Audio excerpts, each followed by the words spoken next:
pour accueillir aujourd'hui Alexandre de Vitry, que certains d'entre vous connaissent bien, puisqu'il était mon assistant dans les 2 dernières années au Collège de France, et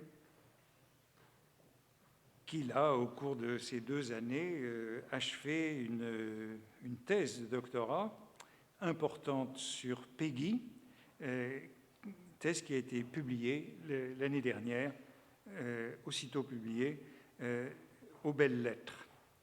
Alors, il est l'auteur d'autres ouvrages. Il avait écrit un premier livre sur Philippe Muret, et il est l'auteur d'une anthologie des textes de Péguy qui a été publiée dans la collection Bouquins l'an dernier, pour laquelle j'ai fait une préface, et puis il m'a aussi aidé, nous avons collaboré pour faire un volume dont le titre m'échappe, mais qui doit s'appeler Écrire l'amour, ou quelque chose comme ça. Aimer l'amour, l'écrire. Comment ? Aimer l'amour, l'écrire, avec une virgule au milieu. Aimer l'amour, l'écrire, ouvrage qui est consacré à un certain nombre de manuscrits d'amour de la Bibliothèque nationale et qui a été publié à l'automne dernier chez l'Iconoclaste. Donc nous avons beaucoup travaillé ensemble et je suis heureux qu'il revienne au Collège de France aujourd'hui, alors que maintenant il enseigne dans le secondaire cette année, et pour parler de son auteur de prédilection, Péguy, à qui il a consacré donc sa thèse et cette anthologie, et Péguy qui est évidemment, disons, à la fin de la période à laquelle je m'intéresse, Péguy qui est un personnage important pour parler du sport littéraire ou de la guerre littéraire. Je crois que je l'ai un petit peu évoqué à propos de la notion de personnalité, puisqu'il est l'un des derniers à utiliser le terme de personnalité comme un homme du XIXe siècle, non pas pour désigner une célébrité, mais pour parler d'une satire personnelle. Et ça nous montre bien comment la langue de Péguy, c'est encore celle du XIXe siècle. Lorsque Proust emploie le mot personnalité, c'est une personnalité mondaine. Il n'y a jamais, jamais chez Proust la moindre allusion à cette dimension de la personnalité comme un écrit ou un discours satirique, alors que Péguy joue sur le sens de ce mot. Et c'est à mon sens quelque chose qui montre bien ce rapport de Péguy avec le XIXe siècle qu'on avait déjà pu rencontrer avec la chiffonnerie l'an dernier. Alors, votre titre est Charles Péguy dans les cordes, de la polémique comme sport. À vous. Merci beaucoup, merci pour cette invitation. Je commencerai en citant un peu George Steiner, qui avait rendu compte de la publication du 3e volume des œuvres en prose de Péguy dans la Pléiade, dans les années 1990. Alors je cite Steiner. « Comme Ajax, il avait fait de sa vie un duel, un corps à corps, contre le compromis, contre les reflets huileux du discours politique, de la manipulation financière, contre la facilité dans les relations publiques et privées, contra mundum, jusqu'au dérangement apparent et à l'autodestruction. À la fin, il n'y avait guère un allié, un partisan, un admirateur avec qui Péguy n'eût rompu et qu'il n'eût consigné dans les limbes du déshonneur mondain. Comme Socrate, autre perturbateur, Ajax et Péguy restaient des fantassins dans l'âme avec un sentiment exact du terrain âpre qu'ils avaient sous les pieds et du poids des armes sur leur dos. » Fin de citation. Donc, le portrait que nous donne Steiner de Péguy nous montre un Péguy duelliste, fantassin, un Péguy qui lutte contre toutes les forces qu'on voudra bien lui opposer, et même ici un Péguy grimé en héros grec à la façon d'Ajax, mais un héros inquiétant, un héros assez sombre, puisque son combat sans limite confine à l'autodestruction, dit Steiner. Péguy, c'est en effet à bien des égards le polémiste par excellence, capable de multiplier les cibles à l'infini, mais cette puissance combative comporte une forme d'hubris, Une folie peut-être, puisqu'au bout du compte, c'est le combattant lui-même qui risque de périr sous ses propres assauts. C'est là aussi que joue l'analogie que fait Steiner avec Ajax. Ajax n'est pas seulement un héros puissant et plus ou moins invincible, il se distingue également par sa mort, puisque Ajax, après avoir, sous l'effet de la colère, massacré un troupeau de moutons, en croyant tuer des hommes, eh bien Ajax se jette de honte sur son épée et périt par l'arme même qui a fait de lui un héros. Le risque de l'écrivain en guerre, le risque du polémiste, ce n'est pas seulement celui d'aller trop loin, de ne plus mesurer sa force, c'est aussi celui de sa propre destruction, comme sur cette image d'Ajax qu'on peut voir au British Museum. Donc Péguy sait qu'il est un tel polémiste, et à bien des égards, ce polémiste par excellence, me semble-t-il.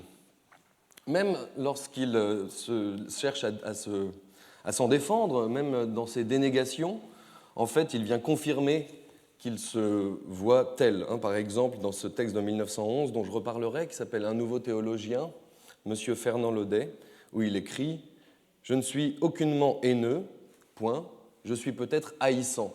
Donc vous voyez, avec cette variation sur le verbe « haïr », qui lui permet de nuancer tout en s'affirmant encore du côté de la polémique.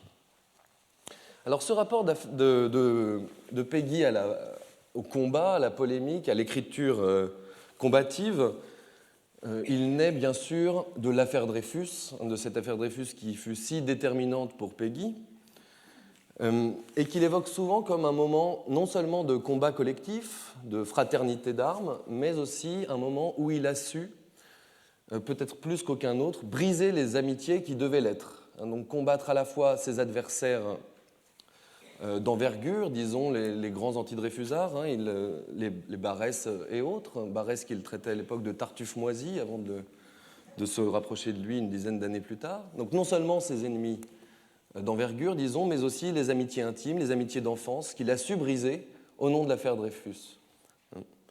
Donc on a d'un côté une sorte de sociabilité de combat, cette fraternité, confraternité d'armes, mais aussi cette capacité à la violence sociale. Péguy lui-même se juge particulièrement doué en la matière, grâce, dit-il, à une facilité douloureuse au retranchement, à la solitude, à l'exil intérieur. Alors ce rapport à la polémique qui naît dans l'affaire Dreyfus est comme confirmé et même renforcé dans le geste de fondation des Cahiers de la Quinzaine, la revue que Péguy dirigera jusqu'à sa mort, revue fondée début 1900. Cette fondation, elle est liée à un double geste polémique. Le premier, c'est que Péguy, en fait, réagit à une motion autoritaire du Congrès socialiste de fin 1899, motion qui, dans la marche du parti vers l'unité, vise à réduire les discordances possibles dans les différents organes de presse socialistes, et donc à réduire, somme toute, la liberté de la presse à l'intérieur du mouvement. Ça, pour Péguy, c'est inadmissible, et c'est contre cette motion autoritaire qu'il décide de fonder en franc-tireur les Cahiers de la Quinzaine. Donc, premier geste polémique. Deuxième geste polémique, c'est que Péguy dirigeait depuis 2 ans une librairie, la librairie Georges Bellet, librairie socialiste et dreyfusarde, et qu'il se fait renvoyer de son poste de gérant de la librairie par un conseil d'administration dont je reparlerai, parmi lesquels siégeaient en particulier Lucien R et Léon Blum. Lucien R, alors un des meneurs du camp Dreyfusard, et que c'est à la suite de ce renvoi que Péguy fonde les Cahiers de la Quinzaine contre ses anciens amis, donc contre l'unité en progression du socialisme, contre aussi ses anciens amis plus proches. Alors, les Cahiers de la Quinzaine se présentent comme une œuvre de renseignement qui compile diverses informations sur la politique de l'époque, donc, où on pourrait attendre une certaine objectivité, un certain calme, mais en fait, immédiatement, on reproche à Péguy, et lui-même répond à ses reproches, d'avoir fondé une revue, dit-il, de polémique très personnelle. Et ce mot « personnel », Antoine Compagnon en a dit un mot, et j'en reparlerai tout à l'heure. Donc cette revue, elle est une revue de polémique, à vrai dire. Elle est une revue fondée dans le sillage de l'affaire Dreyfus et qui cherche en quelque sorte à prolonger l'affaire Dreyfus au-delà d'elle-même, à travers toutes sortes d'affaires. Alors, vous voyez ici, par exemple, ces différentes couvertures ou pages de garde des Cahiers de la Quinzaine. À chaque fois, on revoit l'affaire Dreyfus en haut comme une sorte de rubrique, en fait. c'est un nouveau cahier sur l'affaire Dreyfus. Il y a une sorte de feuilleton de l'affaire Dreyfus dans les cahiers de la quinzaine, ces cahiers collectifs qui à la fois reproduisent des textes de débats parlementaires, des textes polémiques de Péguy ou d'autres collaborateurs, et prolongent l'affaire Dreyfus au-delà d'elle-même en quelque sorte. Mais cette affaire, elle essaime un peu partout, puisque les cahiers vont d'affaire en affaire, à vrai dire. J'ai reproduit ici différentes... Alors, on a un peu toutes sortes de choses, des couvertures, ici, de cahiers de la quinzaine, ici, des articles à l'intérieur de cahiers, et qui sont, vous le remarquez peut-être, si la qualité de l'image le permet, toujours des affaires. Affaire Liebknecht, en haut à gauche, par exemple, qui est une sorte de sous-affaire dans l'affaire Dreyfus, l'affaire Hervé, autour de Gustave Hervé, un socialiste antimilitariste, l'affaire Terry, dispute de journalistes entre Péguy et un confrère, qui se poursuit dans le numéro suivant, etc., avec aussi des affaires fictionnelles, fictives. L'affaire Crankby d'Anatole France, par exemple. L'affaire, c'est le nom de l'affaire Dreyfus, bien sûr, mais du coup de toutes les polémiques qui vont jalonner le parcours des cahiers de la quinzaine. Ces affaires qui, toujours, divisent. C'est le propre de l'affaire de créer deux camps.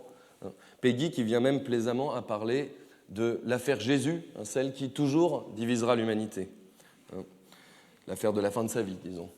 Et on pourrait voir, somme toute, cette histoire, ce fil des cahiers de la quinzaine comme une sorte d'affaire Péguy qui dure une quinzaine d'années.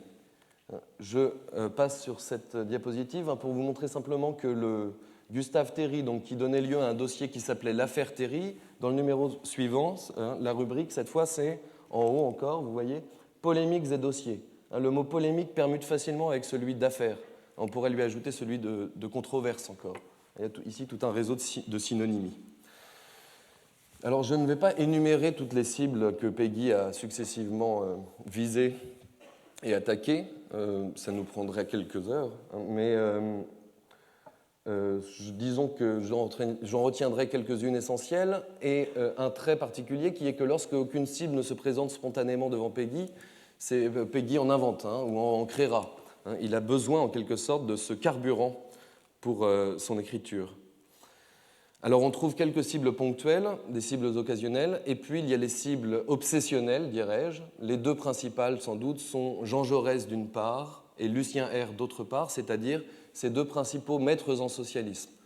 Deux grandes amitiés pour Péguy, amitié déçue, amour déçu, de jeunes socialistes désabusés.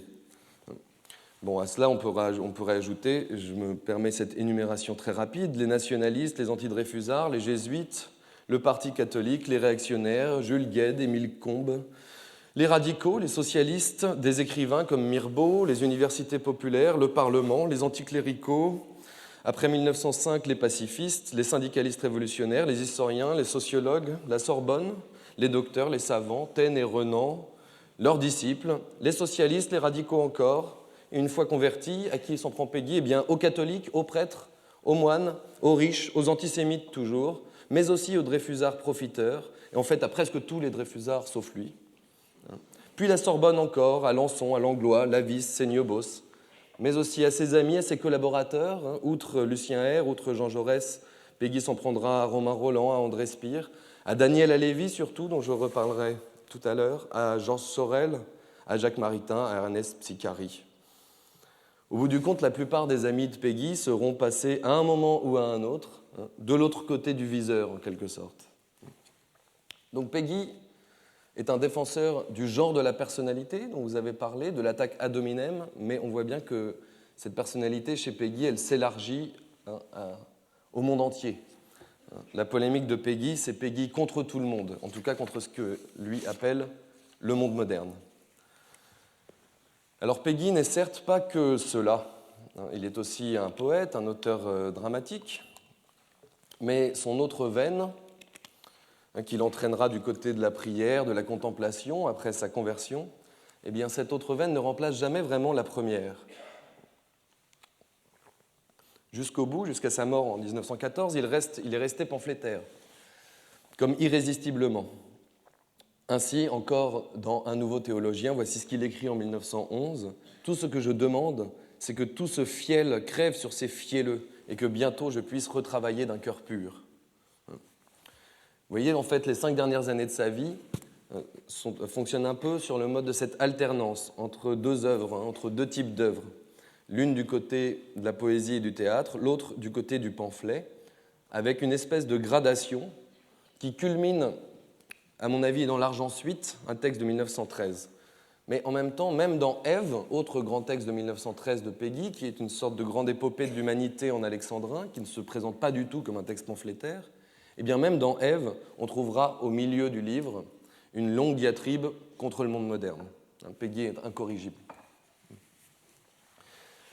Alors, puisqu'il est question dans ce cours des représentations de l'écrivain en duelliste, en soldat, en polémiste, je reviens à la première illustration que j'ai projetée.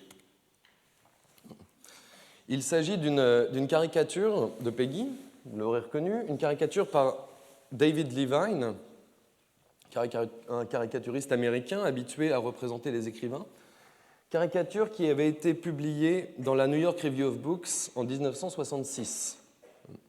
Alors, on y retrouve une plume de fer ici, il me semble montée sur un porte-plume, on est au XXe siècle ici. Seulement, ici, elle sert plutôt de canne que d'épée.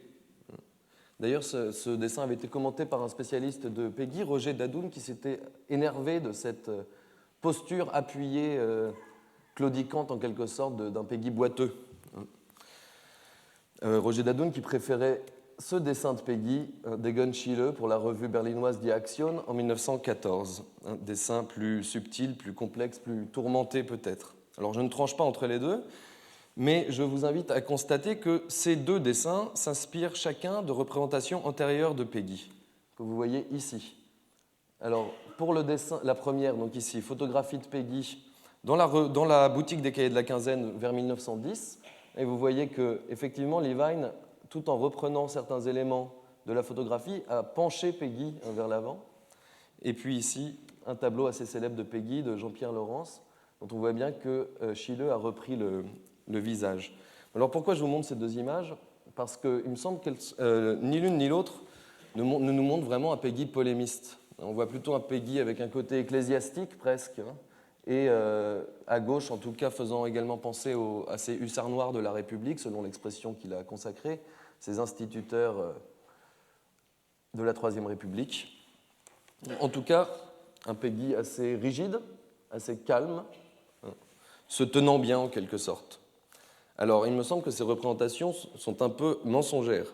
En tout cas, elles ne donnent pas à voir l'espèce de polémiste un peu furieux et sans limite que je vais commencer à décrire. Donc je voudrais montrer comment ces images mentent. Alors outre ce que j'ai déjà dit, je vais développer mon propos en deux moments. Un premier un peu étendu et le deuxième beaucoup plus rapide. D'abord en passant en revue quelques images de Péguy polémiste, des images qui en fait communiquent un peu les unes avec les autres, c'est-à-dire Péguy en sportif, Péguy en duelliste et puis Péguy en militaire. Et puis, je parlerai un peu, si j'en ai le temps, mais je passerai sans doute vite, sur la métapolémique de Péguy, sur sa théorie de la polémique, qui elle-même est une polémique. Donc, commençons par la notion qui donne au cours d'Antoine Compagnon son titre, celle de sport. Péguy, en effet, à bien des égards, a les traits d'un écrivain sportif. Or, c'est un topos d'époque, autour de 1900, que ces écrivains sportifs. C'est l'époque d'Arthur Cravant, écrivain boxeur. C'est aussi, ici vous voyez dans le journal illustré Excelsior, l'époque de tel banquet de boxeurs en l'honneur de Tristan Bernard, où le journaliste se félicite de ce qu'il appelle un accord sportif littéraire. Alors Péguy est parfois représenté en boxeur, par exemple par les frères Tarot, qui dans leur livre à son sujet écrivent qu'il rédige son Porche du mystère de la deuxième vertu en 1911, dans cette atmosphère. Alors, comme un boxeur s'entraîne, il écrivit ces deux autres mystères qui ne forment qu'un même poème d'entraînement mystique à l'espoir. Donc ici, chez les Tarot, il y a un jeu de mots double sur le mot entraînement sportif, et puis en même temps entraînement comme une élévation mystique, jeu de mots qui permet de rejoindre le vieux thème médiéval de l'athlète spirituel. Mais ici, ce n'est pas le Péguy polémiste qui est décrit en boxeur, donc je le mets de côté. Alors on pourrait aller chercher Péguy du côté de l'escrime, et lui-même aime louer la finesse de l'âme ou l'acuité de pointe de l'esprit français. Mais il refuse de poser en escrimeur. Regardez cet extrait de Victor-Marie Comte Hugo, que je vais lire par bribes.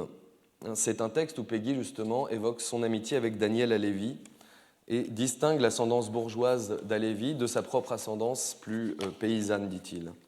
Donc je cite. « Par exemple, je vois bien que je n'apprendrai jamais l'escrime. Je ne saurai jamais, je n'aurai jamais cette pointe aristocratique et bourgeoise, ce point, cette pointe uniponctuée. » Bon, je passe un peu. Ces demandes et ces réponses si précipitées, si battantes, si instantanées, si déliées, si fines, cette conversation. Je sais très bien la baïonnette, au contraire, parce qu'elle est triangulaire, quadrangulaire. C'est un tiers-point d'acier tout neuf, tout étincelant, parce qu'elle est au bout d'un fusil. Ça, c'est une arme. Et je me serais si bien battu avec des armes du XVe siècle. Ces armes étaient des outils, en effet, à peine dissimulés, à peine déguisés, à peine adaptés. C'étaient des outils d'ouvriers et même de paysans. Des bêches, des pelles, des pioches, des pics et des pics, des haches et des crocs. Au bout d'un bâton, ça faisait la hallebarde, etc., etc. Donc l'escrime, à lire Péguy, est une affaire de bourgeois, de nobles, et ça ne correspond pas à l'éthos qu'il veut construire, éthos de paysans enracinés dans une énumération bien typique de son style, qui confine ici au comique, comme souvent chez lui. En fait, le Péguy sportif s'épanouit plutôt dans la marche en particulier qu'il associe aux manœuvres militaires qui lui sont chères en tant qu'officier de réserve, ou encore du côté des sports collectifs, qui eux aussi sont en train de se développer à l'époque, comme la boxe. Il ne faut pas oublier, bien sûr, que cette époque, c'est celle de Pierre de Coubertin et de l'olympisme également. Dans le même journal que celui dont j'ai montré une coupure tout à l'heure évoquant Tristan Bernard, donc dans cet Excelsior illustré, on trouve un an plus tard, en 1914, Péguy cette fois-ci, dans un entrefilet intitulé « Littérature et football rugby ». Alors, il est question d'une équipe d'écrivains, et je cite donc ce petit article, si vous pouvez le voir de là où vous êtes. « Nous avons parlé de cette très littéraire équipe de rugby qui compte parmi ses membres Jean Giraudoux, Alain Fournier, Macorlan, Louis Su, etc., et dont le président d'honneur n'est autre que Charles Péguy. » Donc vous voyez encore la vignette ici inspirée du portrait que j'ai projeté tout à l'heure. Le 15 se multiplie. L'équipe va devenir une société dûment organisée, la jeunesse sportive et littéraire. On y acceptera les sportsmen, débutants ou vétérans, littérateurs ou artistes, que le noble jeu passionne. Alors le noble jeu, ici, c'est le rugby, mais nous allons croiser cette expression utilisée de maintes manières. Les voilà bien contrariés, ceux qui prétendaient que la jeunesse sportive était aux antipodes de la jeunesse littéraire.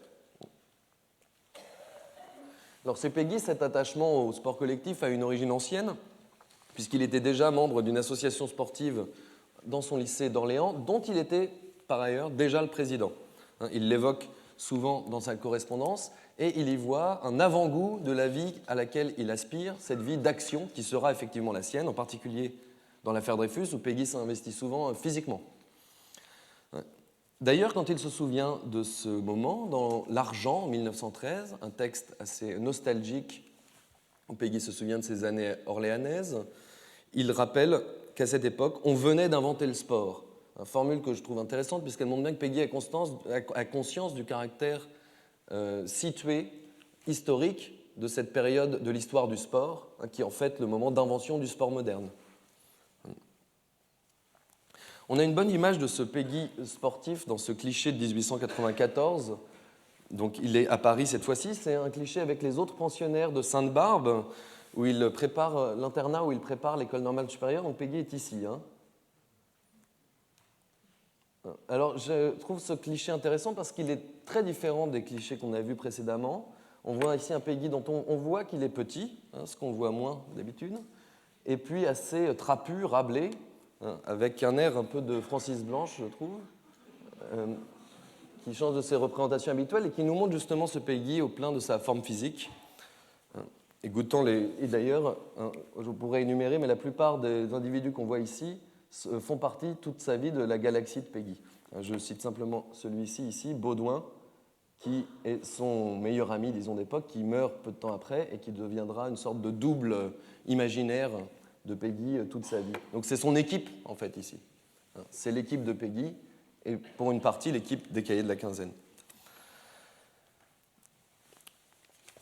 Bon, alors je passe un peu sur un passage que je voulais regarder plus en détail, mais je ne veux pas perdre trop de temps, hein, où Peggy se souvient d'un épisode de lycée où il se découvre hérétique, c'est-à-dire où son tempérament anarchiste naît en quelque sorte, dans une sorte de scène primitive de sa rébellion qu'il ne le quittera pas, et il l'associe justement à sa pratique sportive, puisqu'il se bat contre des futurs sirar, des militaires, et il est défendu par son équipe de sport. Donc avec deux sociabilités en quelque sorte qui s'affrontent, celle libertaire, saine des sportifs, contre celle qui lui déplaît à l'époque, puisqu'il est encore antimilitariste en ce temps, des futurs militaires. Bon, on va voir que cette opposition des sportifs et des militaires ne dure pas très longtemps chez Peggy, qu'ensuite ça va plutôt communiquer. Le sport, à cette époque, c'est notamment ainsi que le présente souvent Coubertin, se veut une sorte de forme moderne de l'honneur. C'est la morale du fair play qu'on connaît tous, telle que par exemple la commente Georges Vigarello dans ses ouvrages sur le sujet. Alors, où trouve-t-on ce sens de sportif de l'honneur chez Peggy?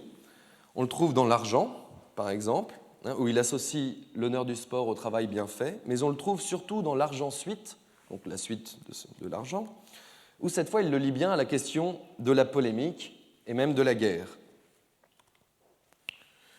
Il se souvient de l'affaire Dreyfus et écrit « Tout le monde en ce temps-là était militaire et militariste. Nous formions deux ardentes armées, donc les Dreyfusards et les anti-Dreyfusards, également honorables au point de vue de la guerre, également honorables au point de vue du sport. Il n'y avait que les radicaux qui n'avaient point trouvé place dans ces deux immenses armées. Ils se préparaient seulement à ravager le champ de bataille, à débrouiller les blessés et les morts. » Bon, je passe sur la pique contre les radicaux, assez typique des agacements de Peggy, mais pour retenir en tout cas cette égalité sur laquelle il insiste par le redoublement de l'adverbe, cette égalité qui fait le propre de l'honneur dans le sport, et puis de l'honneur dans la guerre, dont je vais dire quelques mots. Il y a, dans la polémique selon Peggy, dans la scène polémique, un respect nécessaire de l'adversaire, même dans l'affaire Dreyfus et même contre les anti-Dreyfusards, en tout cas dans ce regard rétrospectif.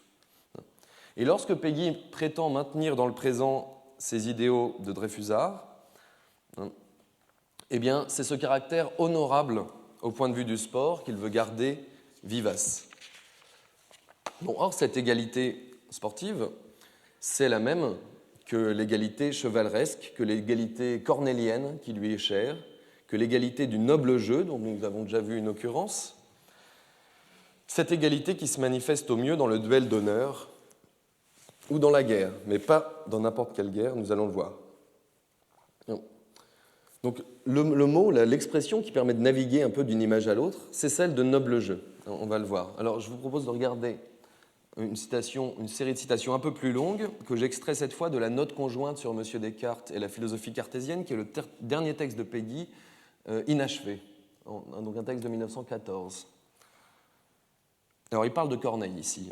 Dans ce système de pensée, la bataille passe avant la victoire et la mort, même n'est rien au prix de la correction du combat. Et la mort même, n'est rien au prix de la correction du combat. C'est un système fort connu, le plus antique, le plus étranger qu'il y ait au monde moderne. Ce n'est pas seulement le système de la loyauté, c'est le système de l'héroïsme, et c'est le système de l'honneur.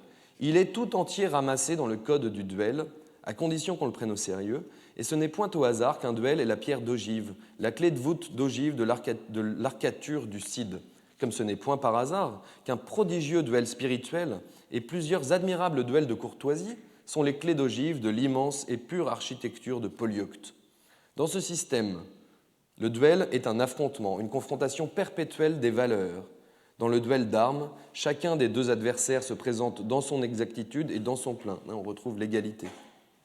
Dans le duel de pensée, qui est aussi un duel d'armes, chacune des thèses se présente dans son exactitude et dans son plein. C'est le système de pensée de la chevalerie, et notamment de la chevalerie française. On parle souvent de la guerre comme d'un immense duel, d'un duel entre peuples, et réciproquement, on parle souvent du duel comme d'une guerre, pour ainsi dire, réduite et schématique, d'une guerre entre individus. Et là, Peggy précise, attention, qu'il faut prendre garde à une confusion entre différents types de guerres. Ceci n'est opérant qu'à propos d'une des deux races de la guerre, comme ils les appellent. Il y a deux races de la guerre. L'une procède en effet du duel et l'autre n'en procède pas du tout. Il y a une race de la guerre qui est une lutte pour l'honneur et il y a une toute autre race de la guerre qui est une lutte pour la domination. La première procède du duel, elle est le duel. La deuxième ne l'est pas et n'en procède pas. Elle est même tout ce qu'il peut y avoir de plus étranger au duel, au code, à l'honneur. Donc vous voyez là déjà avec ces deux longues citations, d'une première convergence d'images, l'honneur, le duel, la guerre, ou en tout cas un certain rapport à la guerre. Et dans toutes ces images, on trouve le même principe, une égalité qui doit l'emporter sur toute victoire éventuelle, sur toute domination. Et justement, quelques pages plus loin, la méditation de Péguy revient au sport. Cette fois, à un nouveau sport en développement à l'époque, le tennis. Par un point au tennis, ou plutôt par un coup, on peut perdre une partie. Et l'enjeu de 20 parties est le championnat du monde. Dès lors, lequel vaut le mieux ? Gagner par un point dans une partie et dans un championnat où tous les joueurs sont forts, ou gagner par 20 parties dans un championnat où tous les autres joueurs sont faibles ? Je passe un peu. Lequel vaut mieux ? Gagner dans une partie où tous les autres joueurs sont faibles ou perdre dans une partie où tous les joueurs sont forts ? Donc il va un cran plus loin ici. Gagner dans une partie faible ou perdre dans une partie forte. Gagner dans un jeu de bassesse ou perdre dans un noble jeu. Revoici le noble jeu. C'est-à-dire, sommes-nous chargés de gagner quand même et à n'importe quel prix, ou sommes-nous chargés de maintenir un certain niveau de jeu et du jeu de la guerre, et ainsi un certain niveau du monde, et non seulement de le maintenir, mais de le faire monter ou remonter tout bas que nous soyons. C'est-à-dire, sommes-nous chargés d'être des vainqueurs ou d'être des nobles ? Et puis je passe sur la suite, on retrouve encore le noble jeu, puis Corneille. Donc vous voyez, une nouvelle image qui s'ajoute aux précédentes, cette fois celle du sport, et qui converge dans l'héroïsme cornélien, qui est un peu la formule achevée pour Péguy de ce noble jeu, tel que lui-même veut l'appliquer, le pratiquer dans la polémique. Alors je passe un peu sur les innombrables métaphores militaires dont Péguy use pour illustrer sa propre démarche de journaliste et d'écrivain, mais disons que vous pouvez me faire confiance, elles sont nombreuses. Alors voici Péguy au front ici. Ce que je veux simplement dire sur ces métaphores, c'est qu'il ne faut pas oublier que Péguy, évidemment, écrit avant la guerre, puisqu'il n'est plus écrivain. Il n'est pas un écrivain en guerre. Péguy est mort dans les premiers jours de la guerre, le 5 septembre 1914. Il a simplement un peu correspondu, donc le temps pour lui des métaphores militaires n'est pas celui de la guerre. Il est soit écrivain, soit lieutenant, mais jamais vraiment les deux à la fois. Alors pourquoi je dis cela ? Parce que la guerre de Péguy est en grande partie une guerre imaginaire. Et le duel, en fait, l'est souvent aussi. Ça me fait penser aux statistiques aux propos de Tarde que vous citiez tout à l'heure, de ce duel que Tarde comparait au suicide, par exemple, qui prolifère dans les représentations moins que dans les faits. Bon, néanmoins, ces années 1900 sont une période où les duels littéraires sont assez nombreux. Alors regardons un peu comment il en va chez Péguy. Alors Péguy parle beaucoup du duel, nous l'avons vu. Il y a 2 épisodes dans sa vie qui font qu'il passe près du duel. Mais ce sont toujours des duels qui relèvent en partie de l'imaginaire ou du chiquet. Alors je passe très rapidement sur le premier, qui est un épisode de jeunesse, lors de ses années à l'école normale supérieure, où un de ses très proches amis, Albert Lévy, qui est son coturne, c'est-à-dire son colocataire, est insulté par un certain Beuzard, un antiquisant, qui se moque de son nez. Et Albert Lévy est juif, bien sûr, donc l'insulte est antisémite, on échange des gifles, et Péguy demande qu'on en vienne aux armes. Alors Lévy prend pour témoins Péguy et Albert Mathiez, leur 3e coturne, donc Mathiez qui sera bientôt un grand historien de la Révolution française. Et Mathiez et un des témoins de Beuzard se concertent pour que les pistolets soient chargés à blanc. Donc le duel a bien lieu, mais on tire à blanc, sans dommage possible. Par la suite, quand Mathiez confiera cette anecdote aux frères Tarot, parce que c'est eux qui la racontent, il dit qu'il ne saura jamais si Péguy savait ou non que le duel était une supercherie. Bon. Donc premier épisode assez anecdotique. Le deuxième est plus important, survient une dizaine d'années plus tard, et est lié à la brouille avec Daniel Halévy, dont j'ai parlé. Alors Daniel Halévy, c'est un collaborateur important des Cahiers de la Quinzaine. En 1909, Péguy songeait même à lui céder la direction de la revue, à un moment où les choses allaient assez mal pour Péguy. Halévy refuse, mais cela traduit bien le climat de confiance qui régnait entre les deux hommes. Cette même année 1909, dans les Cahiers de la Quinzaine, Halévy publie un texte qui s'appelle « Apologie pour notre passé ». Apologie qui revient sur l'engagement des Dreyfusards, avec une certaine mélancolie presque pénitente. Et c'est cette mélancolie que Péguy aura du mal à supporter, et il attaquera violemment le texte d'Halévy quelques mois ensuite, dans un texte très célèbre, le plus célèbre sans doute de Péguy, qui s'appelle « Notre jeunesse », un texte de 1910. Alors, s'ensuivent, où il refuse justement, lui, cette pénitence et cette mélancolie des Dreyfusards, des anciens Dreyfusards. S'ensuivent toutes sortes d'échanges épistolaires, quelques échanges directs entre Péguy et Halévy, mais surtout des échanges indirects avec divers intermédiaires qui font la navette. C'est pendant ces échanges que Péguy prétend qu'un duel a failli avoir lieu. Alors, je vais y revenir. Par la suite, fin 1910, on est dans une séquence assez rapide, fin 1910, Péguy publie un texte qui s'appelle Victor-Marie contre Hugo, autre texte célèbre, et qui consiste, en tout cas dans sa première partie, en une longue épître à Halévy, avant de s'orienter vers des considérations plus vastes. Alors, voici la lettre qu'écrit Halévy quand il lit Notre jeunesse. Mon cher Péguy, vous êtes un homme extraordinaire autant qu'un écrivain extraordinaire. Vous me confiez un cahier, nous en causons 2 ans. Nous semblons être non pas en accord de pensée, nous ne l'avons jamais cherché, mais parfaitement en confiance. Au sujet de ce cahier même, vous m'outragez, en vérité je suis un faible, un haïssable pénitent, un chien battu, mouillé. Une série de citations. Car je vous entends bien, c'est moi que vous jugez ainsi. Je ne vous envie pas, mon cher Péguy, d'avoir serré la main de cette Halévy-là, que pour moi je ne connais pas. Adieu Péguy, votre Daniel Halévy. Bon, le mot du vocabulaire du duel, c'est un mot que nous avons croisé tout à l'heure d'ailleurs, c'est le mot d'outrage, bien sûr. C'est bien la terminologie du point d'honneur, ce qui déclenche ce qui doit mener à un duel. Par la suite, Péguy demande à son ami Charles-Lucas de Pellouan de lui servir de second, et dans Victor-Marie contre Hugo, Péguy toujours rapporte qu'Halévy et lui avaient choisi des témoins qu'ils avaient voulu communs, à savoir Julien Barda et Robert Dreyfus, tous deux collaborateurs des Cahiers de la Quinzaine. Donc les seconds, les témoins, c'est toujours le vocabulaire du duel. Et au début de Victor-Marie contre Hugo encore, Péguy commence en précisant, en tâchant de distinguer l'outrage de l'offense, cet outrage de la lettre d'Halévy. La différence étant pour Péguy que l'outrage est volontaire, celui qui outrage voulait outrager, alors que l'offense peut échapper à celui qui offense. Il s'excuse d'avoir offensé Halévy et prétend ne pas l'avoir outragé. Alors voilà pour le fil anecdotique de cette petite affaire qui semble s'être bien terminée. Alors seulement, il faut apporter des nuances. Malheureusement, je suis effroyablement lent, donc je vais devoir aller vite sur ces nuances. La première chose, c'est que Halévy a toujours nié qu'il n'ait jamais été question d'un duel dans cette histoire. C'est Péguy qui a construit, semble-t-il, cette dimension de l'épisode.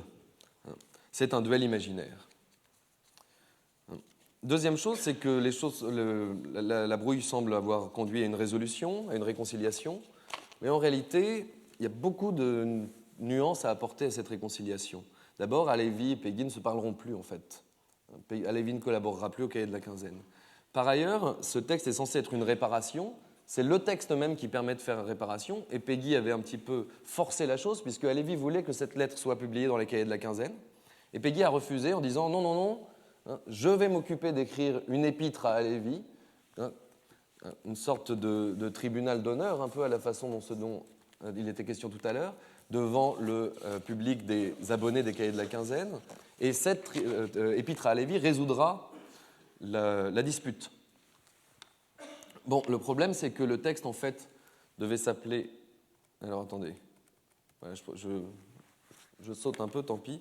Ce que je voulais vous montrer, oui, ça, c'est un duel d'écrivains de l'époque, alors que pour Péguy, un duel, c'est plutôt comme ça, quoi. Ça, c'est une image du petit Lavis. Le texte devait s'appeler Solutur Objecta, c'est-à-dire les objections sont réfutées en termes de rhétorique théologique. Et c'est d'ailleurs resté le titre de la page de garde qu'on voit ici, mais petit à petit, le texte a dérivé, comme souvent avec Péguy, qui est un auteur très digressif, et est devenu une longue méditation sur la littérature, sur Victor Hugo en particulier, d'où le nouveau titre, Victor-Marie contre Hugo, qu'on voit ici. Un autre détail, à moi compte 2 mots sur la couverture, c'est un hémistiche du Cid, et c'est bien sûr une référence au plus célèbre duel de l'histoire littéraire, celui de Rodrigue et du père de Chimène. Donc à partir du duel censé se résoudre entre Halévy et Péguy, Péguy a repris le dessus, a occupé toute la place comme il en a l'habitude, et a dérivé vers autre chose que ce dont il était censé parler.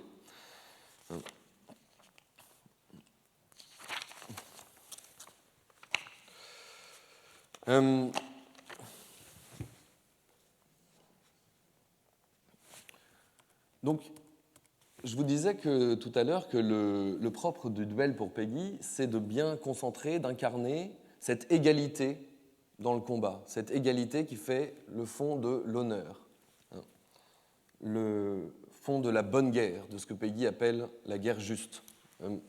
Cette égalité, on voit bien qu'il ne la respecte pas avec Halévy. Halévy n'a pas le droit de répondre dans les cahiers de la quinzaine, et il est même éjecté du texte qui était censé porter sur lui. Ce qui est intéressant, c'est qu'on peut voir une symétrie comme inverse avec les moments où Péguy se plaint, lui, d'être la victime de tels procédés. Par exemple, lorsqu'il polémique avec Lavis, justement, en 1913, et il écrit « Ils sont amis de Lavis », à propos du cercle d'Ernest Lavis, « Ils sont amis de Lavis pour empêcher Lavis de recevoir nos coups, mais ils ne sont pas amis de Péguy pour empêcher Péguy de recevoir les coups et le gouvernement de Lavis. » Péguy aime beaucoup parler de lui à la troisième personne. C'est un duel où tous les témoins du duel, couvrent de leur corps l'un des 2 adversaires. Donc un duel déséquilibré. Donc lorsque Péguy est attaqué, il se plaint de voir tout le monde ligué contre lui, d'être piégé dans un duel non pas d'homme à homme, mais de tout un groupe soudé contre un solitaire acculé. En revanche, lorsqu'il est l'attaquant, l'offenseur, il ne donne pas la parole à l'offensé et il rend à celui-ci toute réplique impossible. Il est seul sur le ring ou sur la scène. Alors tout ça, ce n'est pas le cas d'Halévy, ce n'est pas du tout un cas isolé. Je pourrais en développer plusieurs.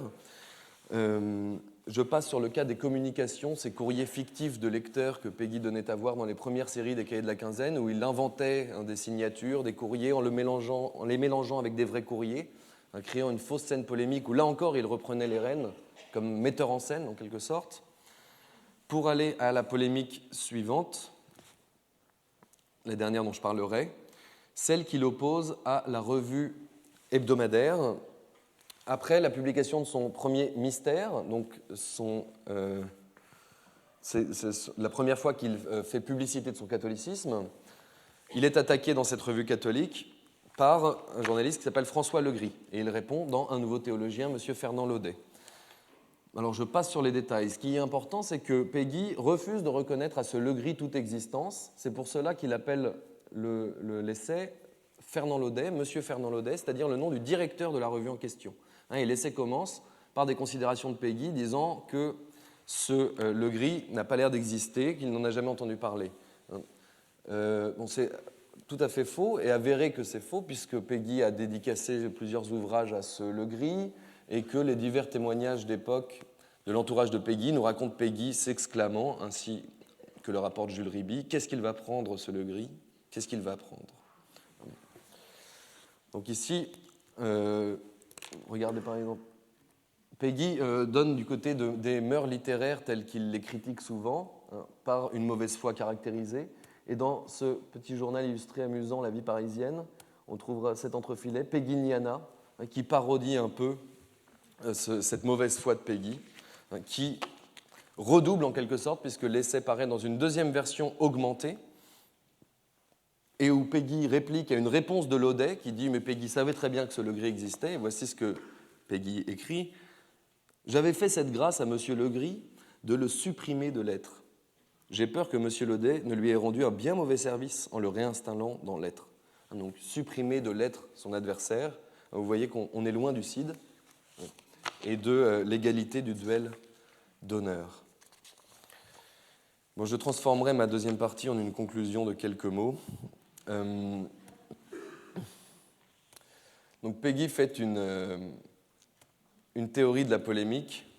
Alors, pourquoi je projette ça? Parce que si Peggy fait des personnalités, un texte dont je n'ai pas parlé malheureusement parce que je n'en ai pas eu le temps, mais personnalité, c'est un texte de 1902 qu'écrit Peggy pour répondre à l'accusation de faire des personnalités, des attaques ad hominem, des attaques injustes, de salir tel nom dans sa revue. Et ce que Peggy répond, c'est non seulement il faut bien que je m'attaque à des individus pour m'attaquer au général, à l'universel, mais c'est aussi que s'il doit faire des personnalités, c'est parce que sa personnalité Peggy, la personnalité Peggy, comme il l'écrit lui-même, est sans cesse attaquée, on ne cesse d'essayer de l'étouffer. Et cette défense de l'attaque ad hominem, de la personnalité, elle repose sur une forme d'ontologie, en tout cas d'anthropologie de Peggy, qu'il faut bien appeler personnaliste, selon un terme d'époque, c'est-à-dire que le fond de tout, c'est la personnalité. Et la personnalité jusque dans ses pires excès. Et Peggy, ici, ce texte est intéressant parce que Peggy se moque de lui-même. Donc c'est un des nombreux textes d'apologie personnelle de Peggy qui s'appelle « Pour moi ». Et vous voyez cette note ici, et on voit une note ici, une note qui dit « Encore, note de l'abonné ». Peggy sait bien que l'abonné est excédé par cette espèce de manie de la mise en scène de soi permanente et de la mise en jeu de soi dans un duel contre tous ceux qui veulent l'attaquer, qui fait le propre, selon lui, de la polémique. Alors, attendez, excusez-moi, voilà. Donc j'irai pour conclure à cette dernière citation que j'avais retenue, qui revient sur cette autre scène primitive de la polémique, du geste polémique de Peggy, de son obsession polémique, c'est sa confrontation avec Lucien R, Blum et les autres, au moment où il est évincé de la librairie Georges Bellet qu'il dirigeait jusque-là. Et il est évincé par ce conseil à l'unanimité. Et voilà ce qu'il écrit. Ils étaient unanimes. Et qu'est-ce que cela prouve? Esprit à peu près identique, ayant la même culture, les mêmes bonnes et les mêmes mauvaises qualités, les mêmes déformations et les mêmes alourdissements. Ces 5 administrateurs étaient plus facilement unanimes entre eux que je ne suis unanime avec moi. Quand R discute avec Simian, il y a moins de profonde variété, moins de pénibles et douloureuses incompatibilités que quand je discute avec moi. C'est dire qu'il y a dans leurs assemblées moins de véritables discussions que quand je m'assemble tout seul. Et je vous remercie. Merci, Alexandre. Bon, c'est évidemment un gros dossier que celui de Peggy polémiste. Il y a beaucoup, puisque presque tous les textes en prose sont largement polémiques. Et je crois que vous avez bien montré qu'il y avait la reprise de cette métaphore sportive, la métaphore chevaleresque, la métaphore militaire. Et c'est vrai que le duelliste rassemble tout ça, en vérité. On a retrouvé aussi l'opposition de l'épée et de la baïonnette, qui court depuis longtemps dans ce contexte, mais avec, curieusement, une rédemption de la baïonnette, alors que dans le choix de la guerre littéraire, dans toutes les cas de guerre littéraire qu'on avait rencontrés jusqu'ici, c'était l'épée contre la baïonnette. L'épée noble contre l'épée noble qui fait l'adversaire, alors que la baïonnette fait l'ennemi. Y compris dans les images que j'utilisais tout à l'heure, où la presse est une arme massive par opposition au combat singulier, qui est celui de l'épée. Et il semble que Peggy déplace du combat singulier. Dans les citations que vous avez montrées, il y a en somme plus de différence entre le combat singulier et le combat et la guerre, véritablement. Et puis alors ce thème du combat d'honneur et de l'égalité. Bon, là encore, c'est un vieux thème. Hein. Je citais tout à l'heure le passage de l'apologie du duel de Signol, 1829. C'est cela. Hein. Donc ça le rattache vraiment à cette tradition qui date de la Restauration, hein, puisqu'il n'y a pas de duel pour les roturiers sous l'Ancien Régime. Donc c'est une tradition qui vient que du XIXe siècle et qu'on retrouve régulièrement des textes d'apologie du duel qui reprennent ce thème, hein, de l'honneur et de l'égalité. Et puis la référence à Corneille, qui est évidemment capitale dans tout ce texte. Tout ça, je dirais, mis à part la baïonnette, et sorte d'éloge de la baïonnette,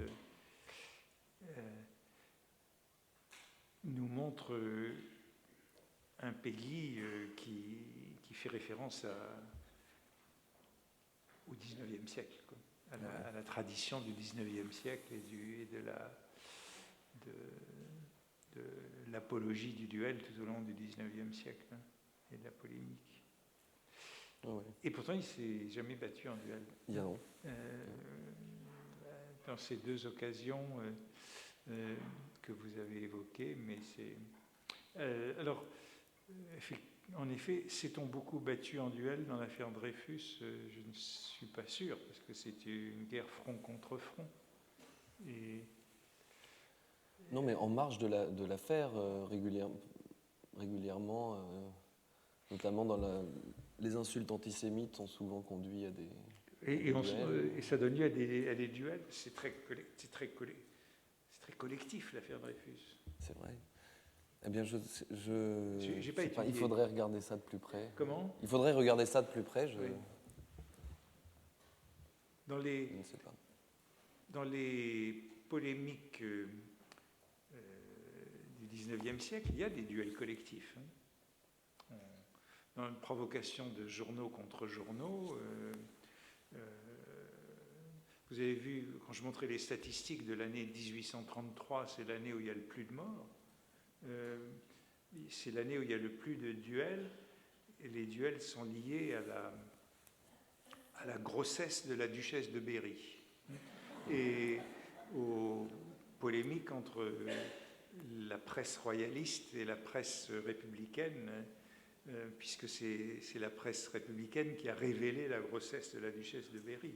Et donc ça donne lieu à beaucoup de duels pendant l'année 1833, et des duels